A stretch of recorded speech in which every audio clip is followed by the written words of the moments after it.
تو اکسپلور شما هم اومده یا نه، ولی ایرانیای خارج از کشور دارن یه خوراکی رو وایرال میکنن که از ترکیب یه مدل لواشک خارجی با هر مدل بستنی که دوست دارن درست میشه و دائم میگن که کاش که توی ایران هم همچین چیزی رو تولید کنن. خواستم با رندوم ترین لواشک ایرانی که دم دستمه امتحانش کنم با بستنی شکلاتی، چون که میگن وقتی لواشک رو دور بستنی بپیچی حالت سفت و خشکی میگیره.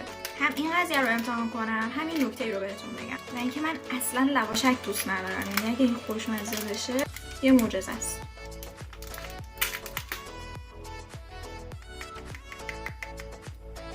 واقعا سفت شد.